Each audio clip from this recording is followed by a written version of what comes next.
ship, honestly. For me, for TLPH, if they do pick the chick and it's a flying cloud, to be honest, there are just not much differences. So Yeah. it's more familiarity in terms of where. Yeah, it's more about the draft than the map. And the mechanic as well, and the respo when it comes to they go flying Hylos. cloud. Hylos, and then the Moskov here for OHAB. What? I mean, late game, and it's also OHAB. So Moskov, good matchup against both the Granger, decent against the Arlet. But I swear, this would have been a good carry game, honestly, for OHAB. But they go with the Moskov and then the Kimi for you. I am feeling lucky today. Matter of fact, 1-1. Let's go. I think it's your day. It's your lucky day. Yeah, it might be.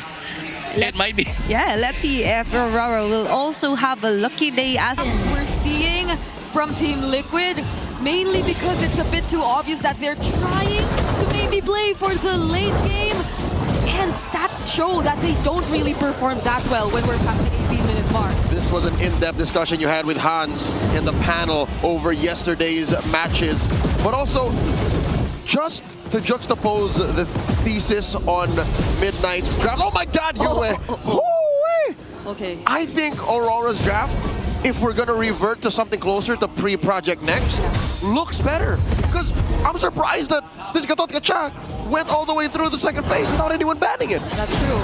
It's a mixture of them prioritizing the picks they really want to deny first, taking away the Arlot even from Sanford in the first phase of the draft, but it's not like they weren't able to prevent the Alice from coming into play. But then again, it just adds to how farm heavy Team Liquid Philippines and their composition is overall. So I don't think we'll be seeing them as aggressive to start things off, but at least they have a lot of ways to just deal with the macro and prolong the game as needed. But hold on, if it's about aggression we're talking about, I think Carl TZ wants to show us that.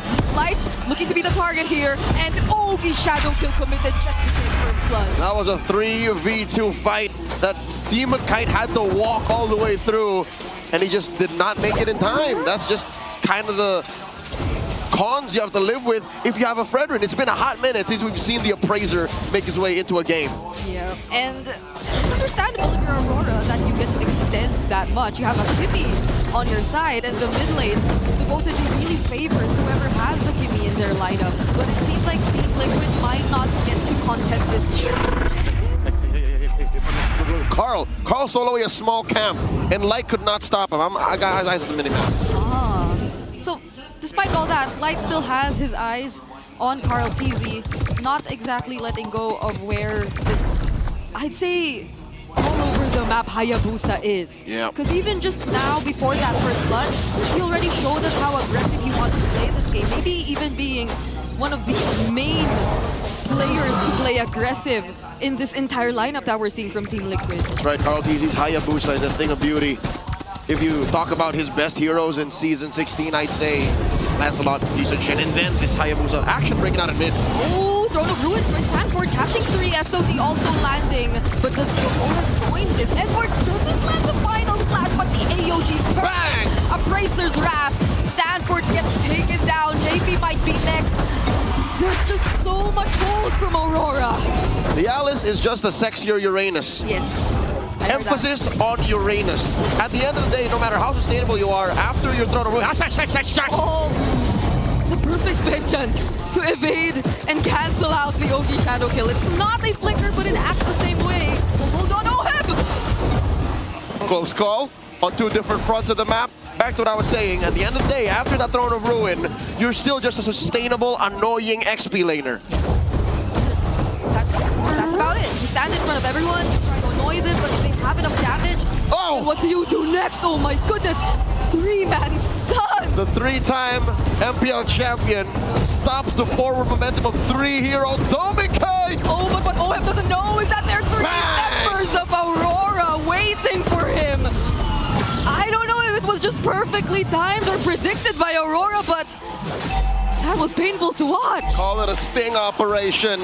They knew that OHAB had this killer instinct in him, and he saw a lone Granger, but he did see the other 2 members waiting in the wings. It looks like Aurora are going to be scoring their second turtle. Sanford trying to grab one. pull a fast one over Aurora. Not gonna happen. They're up about 1,000 and change. Yep. This is expected. Oh! Lineup, hold on. Edward still wanting to go in for the fight. Crimson Beacon already used. JP gets to escape with the glorious pathway. But it's been a very aggressive 4 minutes. Just 4 minutes so far for Aurora. And what does Oheb do? He just has to walk away. He does his best, bring it up. He does his best. Rora have stepped on his neck and stopped him from farming. The first 5 minutes has been hell for this Moskov. Looking at the items and of course what that translates to in economy. He's down about 1,500 away from Dominkite. Could have been more if he didn't use his SOD just to get that gold card that was nearly denied of him or nearly denied from him just because of how well Aurora's been controlling the gold lane. And this has been a trend so far. This is expected considering TLPH's lineup.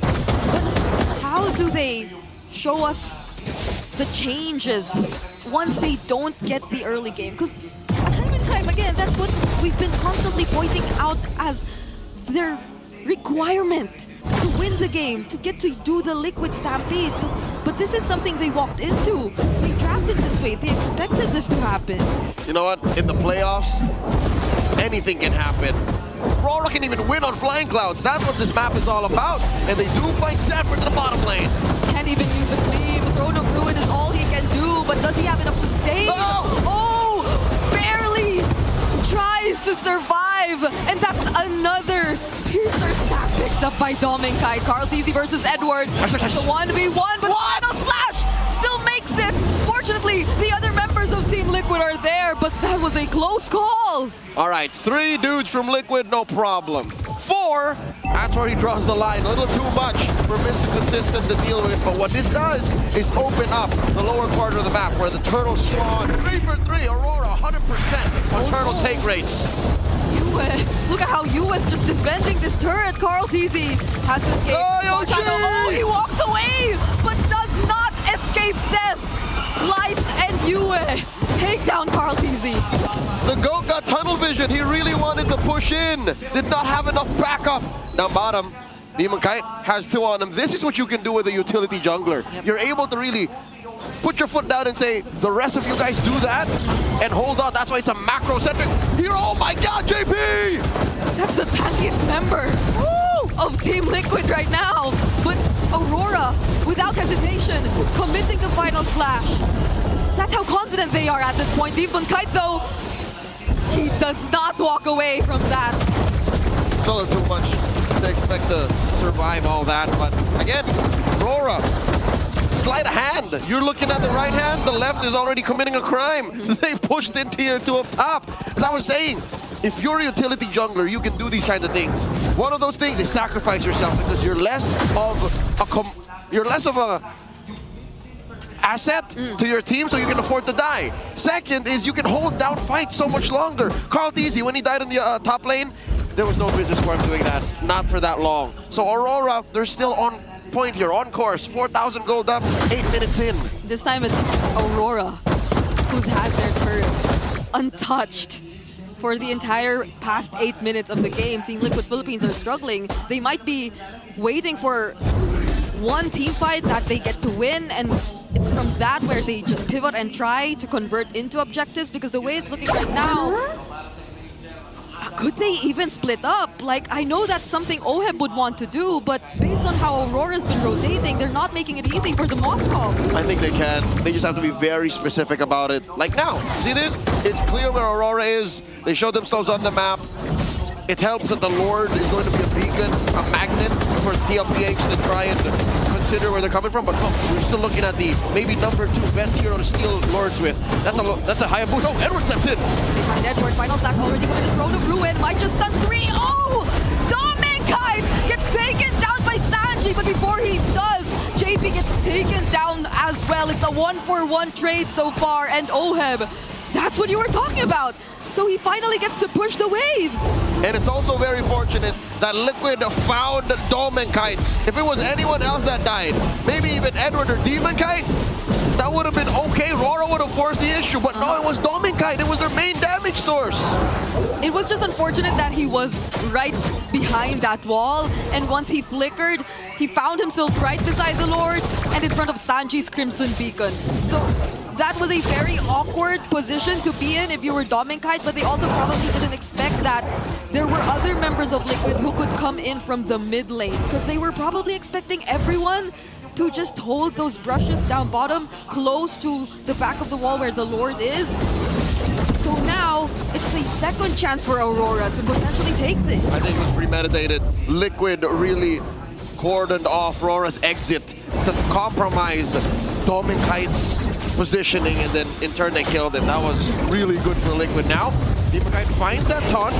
Lord at about half health. That was a knockup from the Lord. Edward working on Sanji though, but Dominkite goes down! OM joining the fight as well. This Lord is going into the hands of Liquid. Carl will get traded, however, and they're trying to chase after Liquid, but all they want to do is walk away. Liquid definitely winning out on that trade. They pick up Dominkite, take the Lord, and everything else is extra collateral damage. Carl TZ is, but it's worth it. RORA did not see this angle coming. I didn't see this angle coming. I think Liquid just worked their way into closing this gap. 4,000 gold cut down to just 1. I think it was just normal movement from a Fredrin, from a utility jungle. It was the right thing. You switch targets, you stand in front of everyone.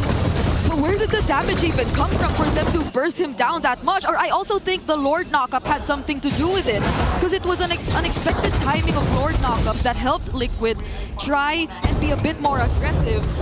And that's where Dominkite found himself bursted down. Yeah, something tells me Sanji sitting with 2 stacks on his Sky Piercer, maybe 3 stacks. I have lost track of where exactly the count from. Made that death on Dominkite, that kill on Dominkite so much more possible, so much more faster. And the Appraiser's Wrath almost made no difference. We couldn't even feel it. I mean, JP was already expecting to receive majority of the damage from the Appraiser's Wrath, but at this point, that's what you want to see from JP.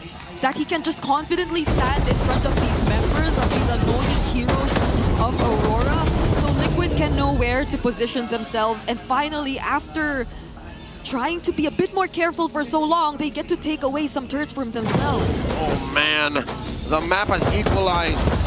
Literally, 2 for 2. RORA now just have barely 1,000 gold up over Liquid. Where did this go wrong? It's not like Yu is not in the right position to deal damage. Dominkite only died once. Dominkite died twice. One of them was kind of warranted. So it's just Liquid finding their groove. Looking at the items now, it is a Swift Trinity for Oheb. Carl TZ also has 3 strong, hard-hitting items. And Sanford, I think Sanford's last death might have been his actual last, because he's on his way to a full cursed hell. Once he builds that Winter Crown, I don't think we're gonna ever see him die again. Yeah. Maybe this is where a bit too much attention on caging the Predator starts to backfire.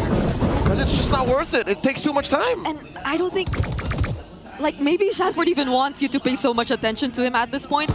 Majority of the damage, of the disruption, will come from him, yes, but not the damage. And he's not the guy who needs to be there until the very end of the team fight. Oh yeah. So maybe essentially kind of similar to the Fredrin. Yeah, at the end of the day, it's got to be Oheb, it's got to be Carl. Sanji is the finisher. The fact that Sanford is so annoying and could impact a team fight so much from the XP lane on this Alice is that game changer. So Aurora, how do they react? Maybe don't pay attention to Sanford as much. Like, as much as you can avoid the Throne of Ruin. Yeah, that's easier said than done. Because either way, he's gonna show up anyway. He is definitely gonna use that Throne of Ruin and try to position himself in front of as much people as he can. So he will voluntarily walk up to you, and you don't need to work so hard to do that, but where are they trying to come from this time? Look at the angle that Sanford's coming through. Edward spots him. Glory's pathway. Maybe already low. Edward using the final slash, but Sanford stuns so much. It's UN. Dominkite now very low. Dominkite looking at the next target. Carl TZ with a double Ogi Shadow kill now. Trying to go for Doming. Fortunately has a dash, but that's 3 members already taken down. Easier said than done, is it? even the start of it. Sanford almost single-handedly helped Liquid win that fight. 3 for none, the Throne of Ruin, everyone on a trampoline. Aurora have to defend. What do we say about Sanford just walking up to everyone and making it easy? And now they're trying to just take as much as they can. Dominkite defending. Oh, the Wind of Nature already committed. Sanford blocking the bullets. But that was such a great defense from Dominkite too. Aurora lose 1 inhibitor. Almost lost mid. They're gonna lose their purple buff.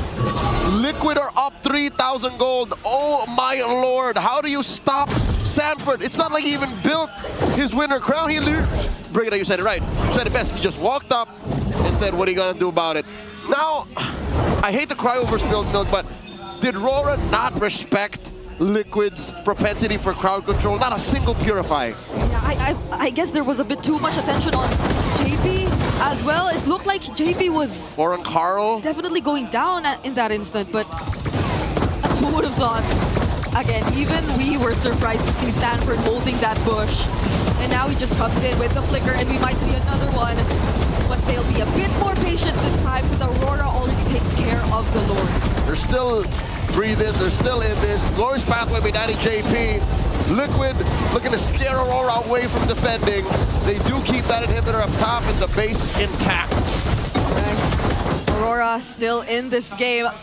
We're looking like we're about to approach another 20-minute game, honestly, if Looks like it. Aurora are able to still hold this a bit longer. But I think there's not much in terms of the damage dealers if we're looking at gold. Because Sanji, Yue, Oheb, and Dominkite, there's not even 1,000 gold difference existing between these Yeah, heroes. no, it's not about a difference in firepower. It really is everything else that goes with it. It's the garnish, the meat, the protein is sound. It's tasty. But what else do you partner it with?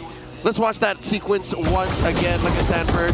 I don't think it was enough that Edward was there to check him in. All right, 40 flickered in. He didn't walk up. He gleamed, flickered in, and I think that scared the bejesus out of Aurora. Yeah, and he came from the left mid-bush at that. Yep, it was an ankle breaker. He came from the left, gleamed to the right, and then flickered again to the left.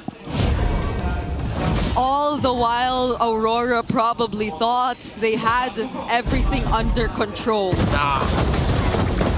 Not this predator. Nah. Not the apex predator. Sanford. Okay, so they have 2 anti-heals, right? They have the Sea Halberd on Doming. They have the Glowing Wand on Yue. Is that enough? JP, oh my god, trying to split up Aurora. Hold on, he's in the middle of 4, but Sanford once again finding Yue, forces the flicker as well, but Edward and Demonkite doing all the zoning! The Cyclone Eye actually did not help Aurora there! Sanji's unstoppable right now! Wise is watching from home. He knows how much that hurts. Dominkite backing up, almost gets choked out by Sanji. There's another Lantern Flare, Light trying to walk away, but there's